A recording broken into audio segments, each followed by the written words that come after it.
And so as I went through my own entrepreneurial journey, quite serendipitously, one day I was doing a sales or customer service training inside Russia back in those days, and with a translator. And I'd asked my translator to order like 25 or 30 pizzas, but I said, make sure you get me a 20% discount. It was just like out of habit, you know, because you're a business person, so you know that every penny you save is 100% profit. So get me that discount. And he turned to me and he goes, it's not possible. I said, what do you mean it's not possible? I just asked you to ask for the discount. Please tell him. No, in my country, not possible. Come on, bro. Give me the phone. I'll ask him. You translate. So I asked them, and they gave me the discount. I said, see? Then I walked up to the whiteboard, and I wrote the word impossible. I said, translate that. He goes, blah, blah, blah. I said, okay. Now I'm going to take a red marker and put an apostrophe between the I and the M. I said, now what does it say? No, different word. Impossible. There you go. That's what we're talking about. Language, songwriting, write a book, teach, become a CEO, become an entrepreneur, do a startup. Impossible means no fear. And there is fear. When you say no fear, it's not true. There's fear. The courage is simply that step you take, even though you're afraid and your knees are shaking, you still take a step forward.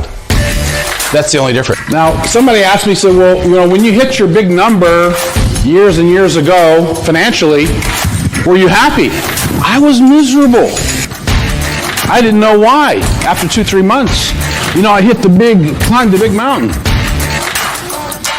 And the reason I was unhappy, and so many other people I found out were also unhappy, so I'm not alone, was because I didn't have a new big reason, a new big mountain to climb.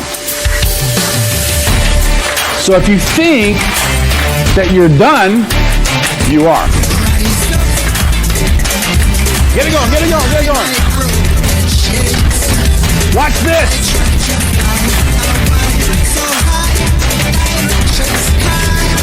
No, that's just my end.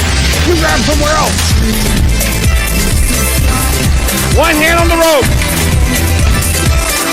I reached out on the social network and he recommended this. So I went straight to Etsy. And that's where I got mine, by the way. And I've been using it ever since. In fact, I'm just going to show you what I've been working on. For those of you who can see, I have my back. I remember when I was putting myself through school and not on such a wonderful campus that I'm standing on today, and I had to work my way through school like so many of my colleagues. And I had so many different types of jobs, and they just weren't getting me enough satisfaction financially, so I finally took a job in sales. Now, if you don't have any sales background or sales training and you're only getting paid commission and you're putting yourself through school, bad idea. Problem is that if nobody's interested in what you have to say or what you have to sell, you make nothing. And so by my third day, I was going through in my mind, every time I talked to someone about this product or service, I was waiting and hoping for one of my rich relatives to die. Don't feel bad, because I didn't have any rich relatives. So that wasn't going to save me.